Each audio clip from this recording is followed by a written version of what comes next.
Thank you so much for joining us today. We've got a really interactive webinar, which is all about a panel discussion. So hopefully it's informative, friendly, easygoing, and it's all about balancing minds and careers, navigating mental health in the workplace. How do we as employers and employees juggle a work-life balance so that you're committed, that you're loyal? A lot of businesses look at profitability, they look at productivity, but the only way to achieve that really is prioritising your employees, their commitment, their training, their well-being. So today I'm joined by two experienced ladies who not only run their own businesses, but help many employees and employers tackle this growing responsibility. My name's Karen Holden. I'm the founder of a city law firm. I set up 16 years ago. So I'm coming from a unique perspective as an employer, but also as an employment solicitor that also works for employers and employees. So, between us, hopefully we can give an all-rounded, holistic and practical view, as well as talking about legals and everything else. Perhaps you'd kindly introduce yourself, ladies. Eduarda?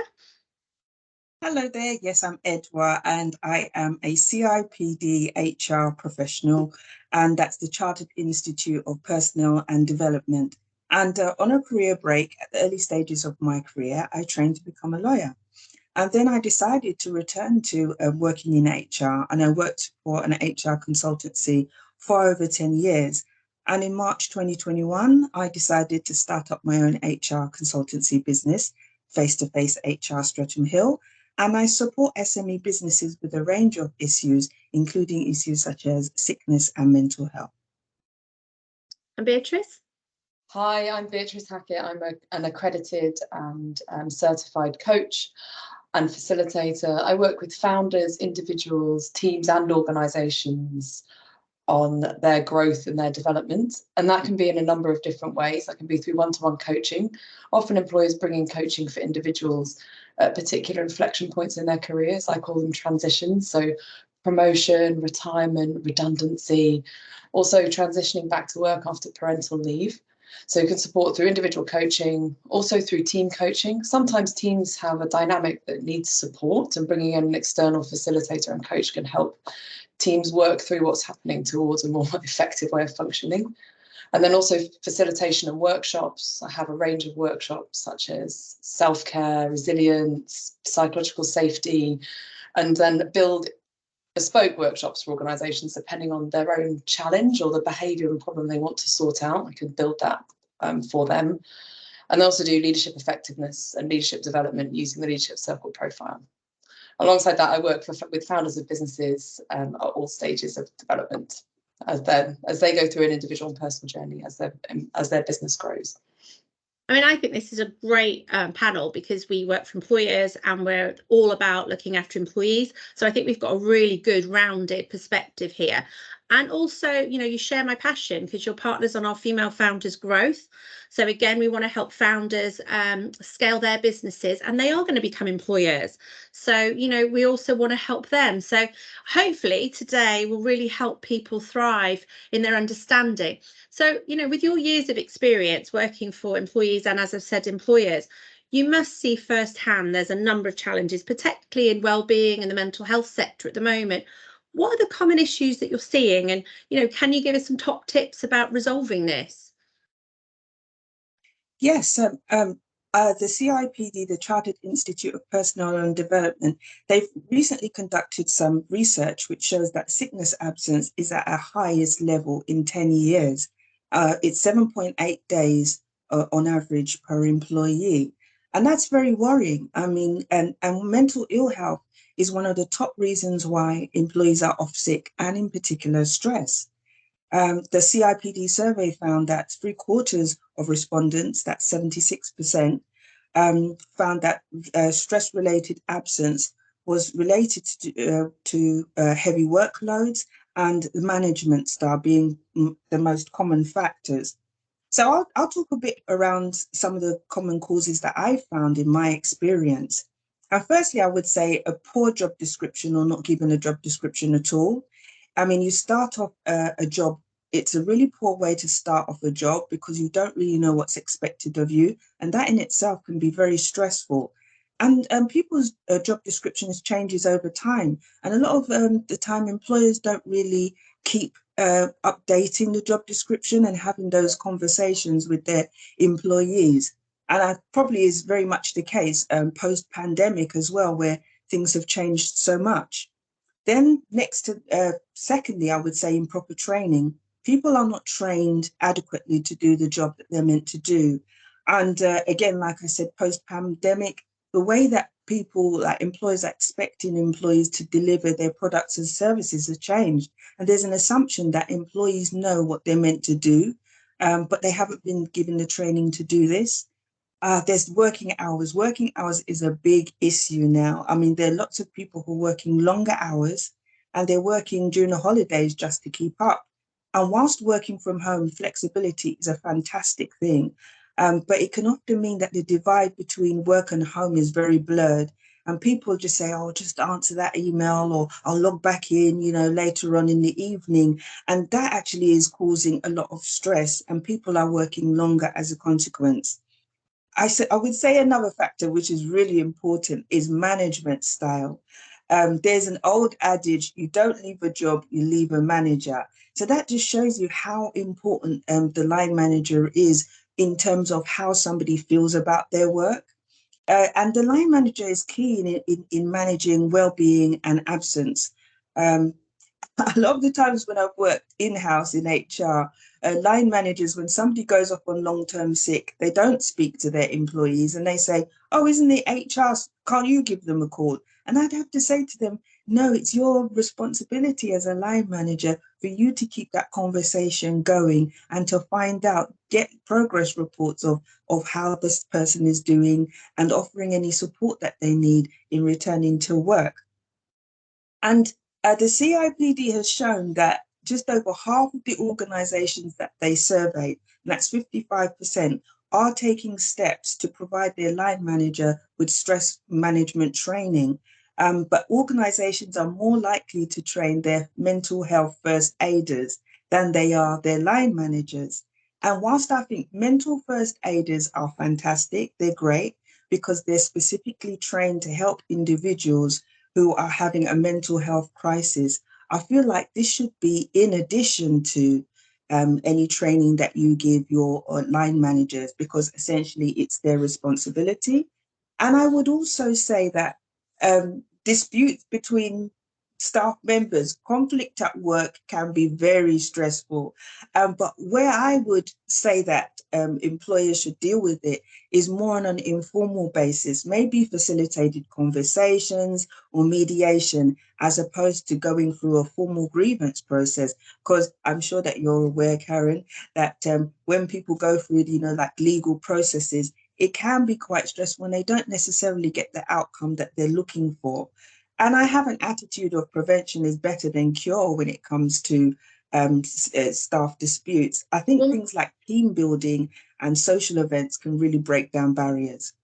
Well, maybe Beatrice, we can jump in, because that's actually what you do. You go into employers and you focus on the training. So that's a really good step to come over. So what are you seeing? I mean, obviously we've heard quite a lot, but what are you seeing in the workplace at the moment? Are employers doing enough? Do we need more training? Edua, I totally hear what you say about management, and I think it comes down to support and connection. I think if you haven't had good managers in your career, then you don't really know how to do it very well. So I see a lot of managers moving up and they haven't really been supported to understand what their role and responsibility is in managing people, and therefore how can they do a good job. And if their examples or what they've seen and how they've been managed hasn't been great, then they don't have the skills to treat their people well. And if people aren't thriving, then the business isn't thriving, is what I notice. Because as soon as I see people like being a victim, and I say victim of bad management or poor work culture, they stop being effective at work. They don't bring ideas, they're not creative, and that massively harms performance. And so that kind of increases the pressure, in my opinion. So is Karen, you asking what supporting people could look like? Yeah, I mean, what you're saying to me is reflect ourselves, how we want others to see us and how we want to be treated. So how do we train? Like you say, you've got founders starting up, new SMEs, they suddenly become employers. How do you prepare them? How do you train them?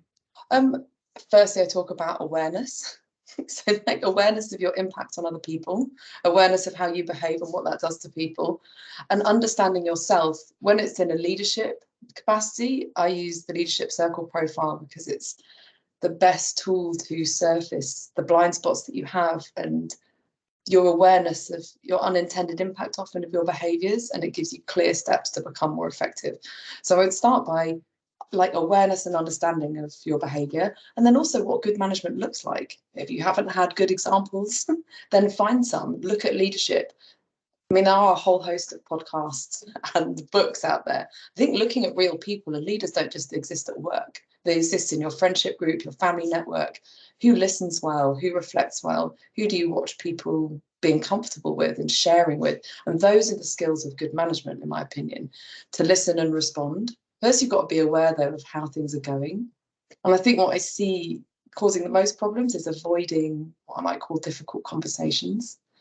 Because they don't have the skills to say the hard things, just avoid them. And then small problems grow and become the grievance, an HR dispute, someone resigning, and that loss of talent, that loss of goodwill is hugely costly. Upfront conversations, small conversations, not surprising appraisals where behaviours come up that you've never heard of.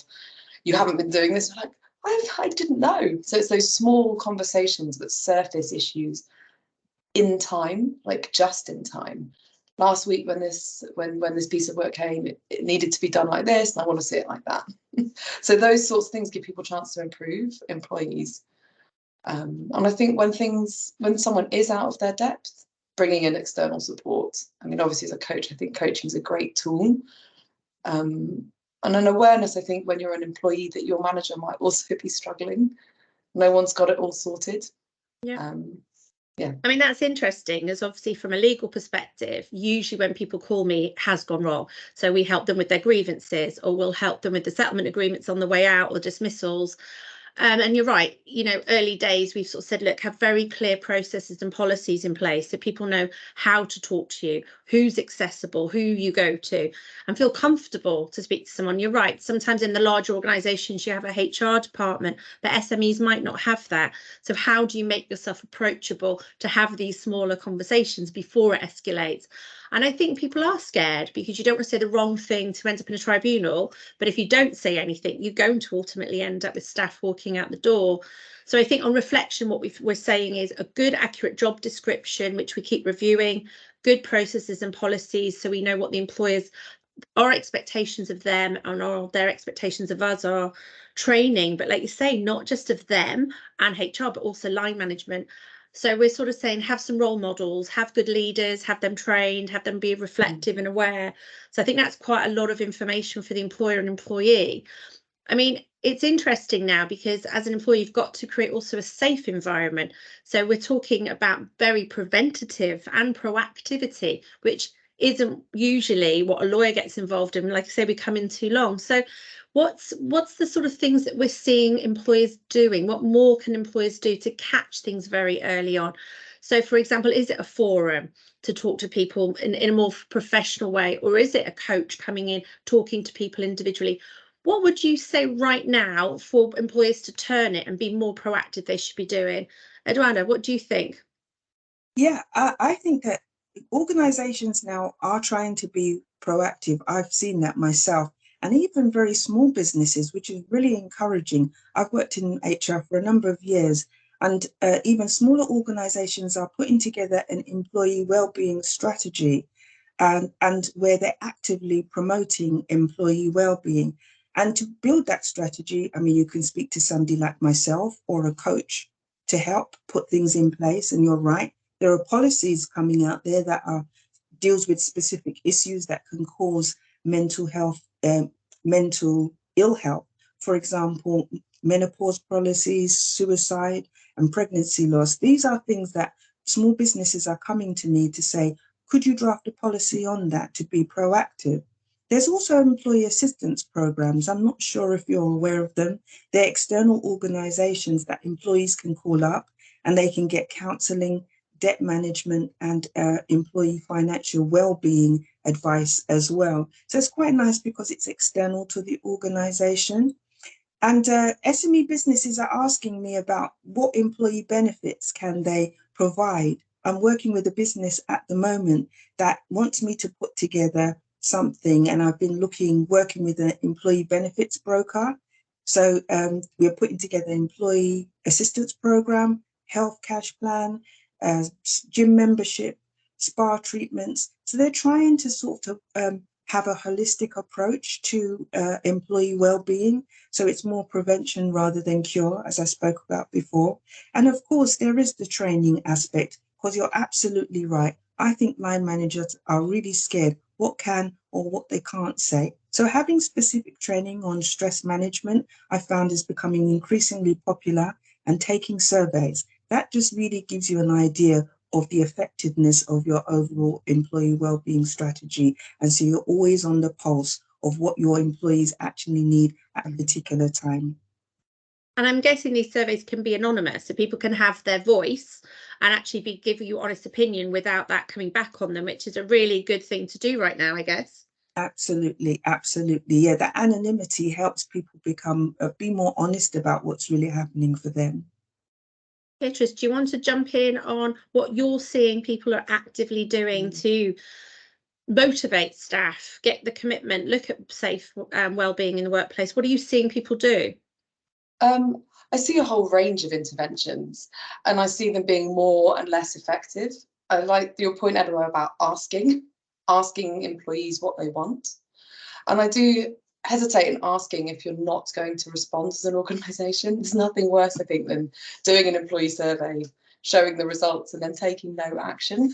So it's really important to ask, because I've seen goodwill really eroded when employee surveys go out, a whole load of action surface, and then nothing happens. So people go, well, I'm not going to bother to respond next time. So I think making it manageable, so keeping it small enough to say, you said this, we did that. So asking to shape a package that you're going to offer people, what is it they really need? Because it can actually be surprising. The support that makes people's workday easier might be something with, say my individual experience, I hadn't encountered. So I see lots of different interventions, and I think it comes down to how individuals behave, in all honesty, because you can have all the benefits under the sun, but if management response to struggle is like to squash it, to be disrespectful, then I think the phrase culture is the behaviour that's allowed. So if bad behaviour is happening in the office and that's what staff see, then that is the prevailing culture, and all the benefits packages in the world don't soften that experience of work. So I see companies, and I wish they would focus more on psychological safety, how safe the work environment feels, so that people feel safe to show up and to say, oh, I don't think this will work. The most junior person can go, hey, I see this big plan, I don't think it will work. And they're not afraid of being blamed, ridiculed, or made to feel like their voice isn't important. So I think a focus on psychological safety is effective if it's led by leadership, because leadership is so powerful in allowing behaviour, and what they let through is the culture. So I think those are the things that I'm seeing. And I do think individual coaching helps. There are companies, I mean, I do it, where you offer blocks of days of coaching, so a number of sessions per day, booked over a year. So you might, as a smaller organisation, book 4 days of coaching that all staff can access, because work-based stress isn't always coming from work. People are coming into the office having already had a whole host of other things happening in their life. And I think acknowledging that and making space, coaching is a good external resource to just let it all out, can lighten the load on managers and lighten the load for staff, so they know they've got space so they can just have some support that could be about work or home. And it makes managing... Sorry. No, carry on. Interesting listening to you. Actually, what's just come to my mind is, as an employer, a lot of people are walking on eggshells. So if you ask too much, then you're putting yourself in an awkward position legally. If you don't interact and if you don't step in, then you could fall foul of rules. So I'd like to try and make approaching an employment solicitor more accessible and less at the end of it. So if an employer is worried about certain things, they should be able to reach out and speak to me, because I do think there's also, yes, there's training, but there's also concerns, how far do you go? So for example, if there's an internal WhatsApp group, which we're hearing now, where there's bullying, is that the employer's responsibility or not? Well, if you're aware of it, you have to jump in. if you're not aware of it and something happens and a staff member is bullied on it, unfortunately you are still involved because it's to do with the employment. And it's even now the laws are changing where you're outside of the work environment and an employee bullies another employee. So there's a lot of stress and onus and liability on an employer right now. So we also have to think about that. So we need to be accessible to them to say, look, there's a lot of responsibility here, but don't just turn a blind eye to it. Don't be frightened of it. Engage with your staff. But so long as you've got clear processes and policies and you understand the law, you can navigate this. But I think from listening from what we're talking about, as an employer, it is really nerve-wracking right now. So I do think we also need to support the employer to enable them to support the employee. I mean, there's a lot going on right now. So, I mean, let me throw some questions out. So let's say somebody's been working for 3 years. So 2 years, you can have protection of an unfair dismissal, just to be clear. You haven't had an award, you haven't had a pay rise, you haven't had a promotion. So you're feeling really sort of unrecognised. You don't know whether it's because you're male or female, you don't know if it's your age, you don't know if it's performance, you really don't know. What would you go and do? Who would you speak to? How would you approach that? I'd be interested to hear your thoughts. I come at it from probably a non-legal perspective, so it's really interesting to hear the legal perspective. So I would always ask the individual, and I would be talking to the employee in this case, like to get curious about their experience of work, what has been happening at work, and to start noting things down, what they notice. Are they missing feedback? Because we're not, in this culture that we're in the UK, not very good at direct feedback. So we can be very obtuse and very unclear, like, interesting can really mean terrible. So there can be huge gaps in what is said and what is understood. So I would ask the person to like get curious about what they're experiencing, but think about it. So what, or are they not listening, or are they defensive? What's happening?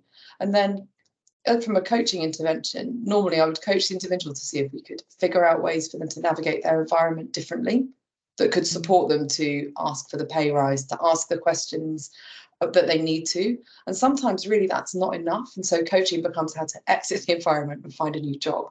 Early on in the process, I never know actually which way it might go, because sometimes a few small changes can mean someone sees, we get entrenched in our own perspective. And so thinking about things from different perspectives, asking more open questions can loosen a lot of, and there are other coaching tools for this, to make the employer have a different experience at work and be able to get the progression that they need. And if it's never going to happen, or it's intractable, then coaching switches to how to leave well and find the next thing. That's that's my way of taking it. Yeah, I think you raised some excellent points, Beatrice, because I think people underestimate, the value of having one-to-ones to bring up issues such as how can I progress within this organization? And it doesn't have to be reserved for an annual appraisal or biannual appraisal. It could be something that you're bringing up on a regular basis.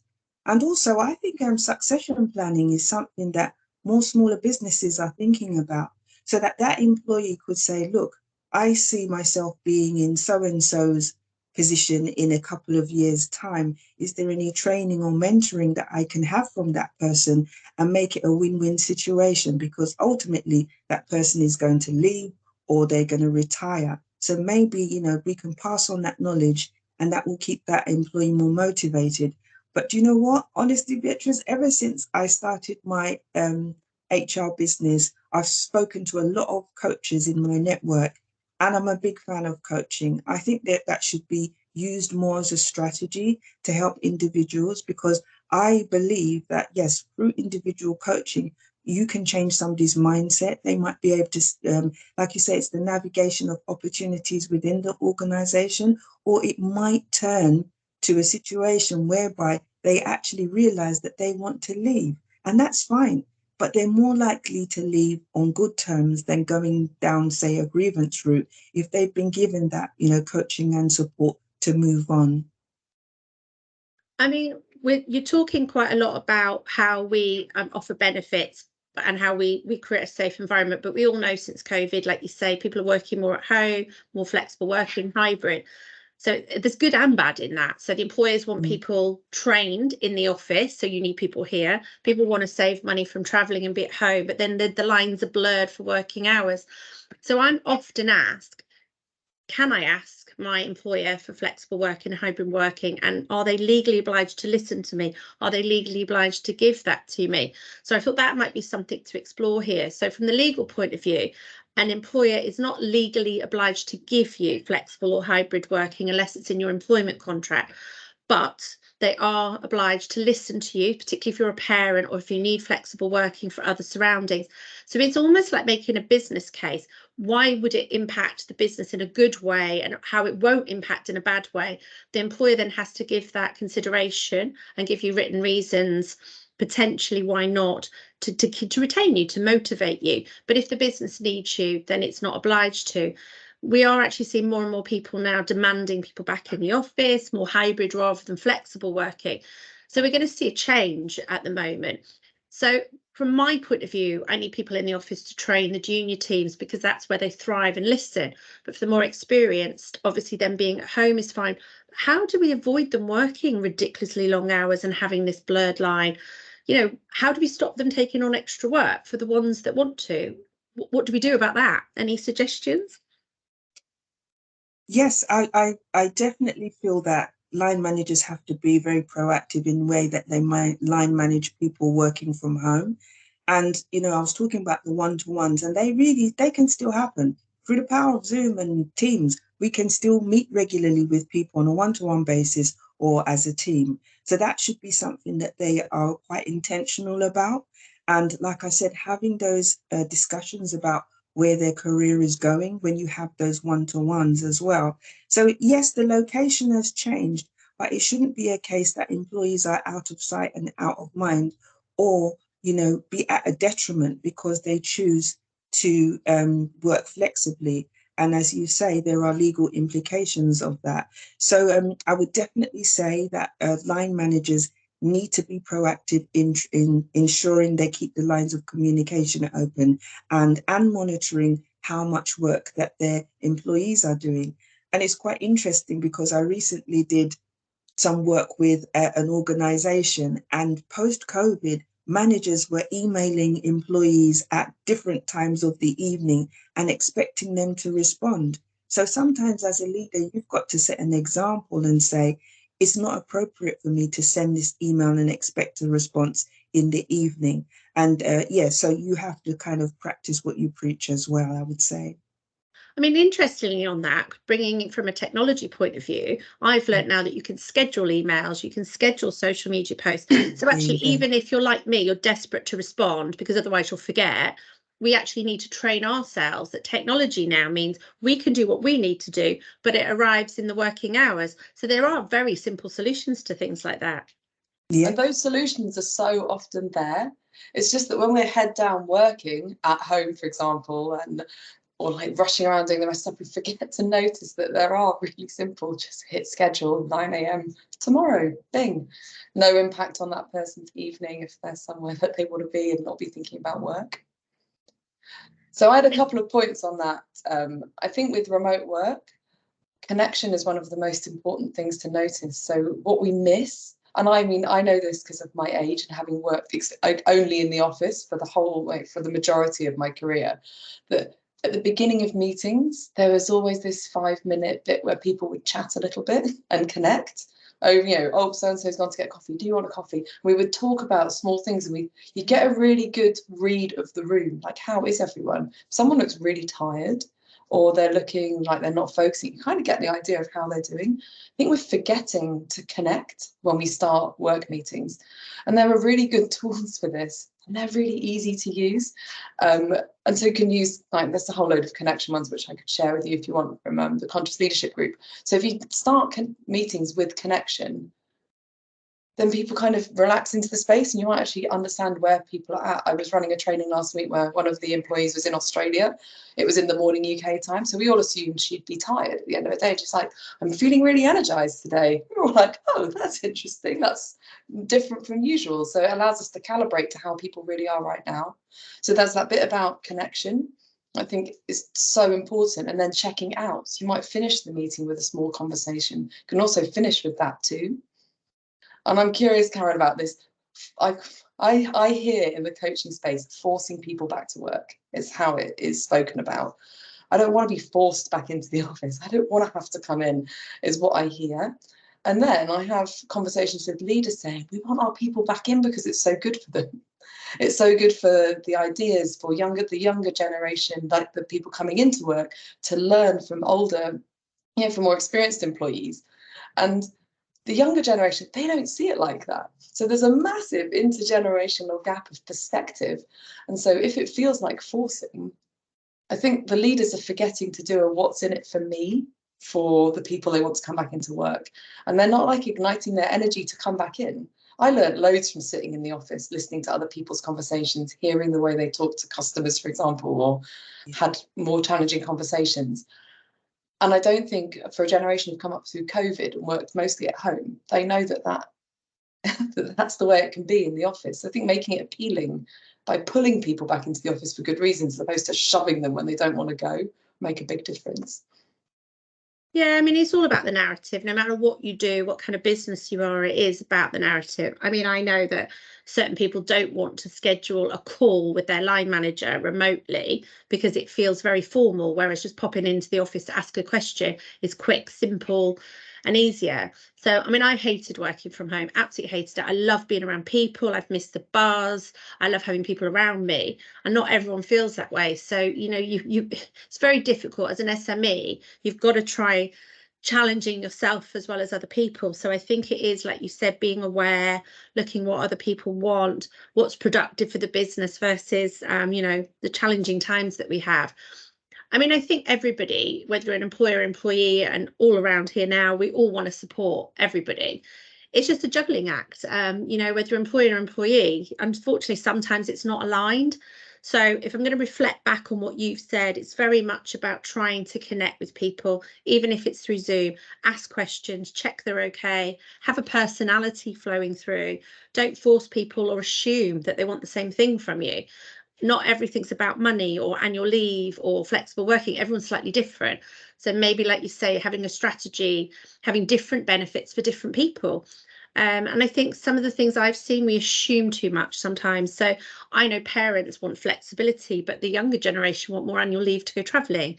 Some people want hybrid working. Some people like me don't want to work at home. So it's going to be an interesting time for employers because we've got so much to train ourselves in and adapt to. And of course, the law is constantly changing. So I think my message from what I've heard today, and I'd be interested in one takeaway from each of you, is be prepared and understand what's going on out there. Try and understand your staff, try and understand what you need, and have more awareness, I think, is quite key. If you had one takeaway, what would it be? For me, myself, I think it would be about being proactive. Things like occupational health or employee assistance programs, and all of those things are great when somebody's had a mental health crisis, but we need to be having a more proactive and holistic approach, and one size doesn't fit all as well. Beatrice? Mine would always be connection before transaction. We get so focused on the work, we forget the human, and that people have got a lot going on in their personal lives. Connect with the person first, and normally a good relationship can overcome challenges. So if you invest in the relationship, it's easier to have those conversations about the more difficult stuff. Well, hopefully that's been really interesting to employers and employees out there. And you've obviously got a range of people, whether it's HR, whether it's coaching, whether it's external, internal, whether it's lawyers. I think the most important, we wanted to give the impression that we're accessible. You can ask us anything. Don't walk on eggshells. Don't be afraid to ask questions. Don't be afraid to bring people into your organisation, especially if you're an SME starting up. It's a minefield becoming an employer suddenly. So, feel free to reach out to us, and we're fairly friendly, accessible people. So we'd love to talk to you. The Female Founders Programme is certainly going to be doing more on this subject. As a law firm, we obviously want to be more proactive, and we'd encourage you to speak to people like yourselves way before they come to us. If anyone has any questions, please, the emails are going to be on the website. Contact us. We're very happy to have a conversation with you. And I hope we can assist both employers get this right, and employees be motivated and happy. And if not, like Beatrice says, move on and find another career path that suits you. And it's all about holistically looking after each other. Thank you so much, guys, for spending some time today. If you'd like to say anything before we close, then please do. Then we'll leave it there. Thank you so much.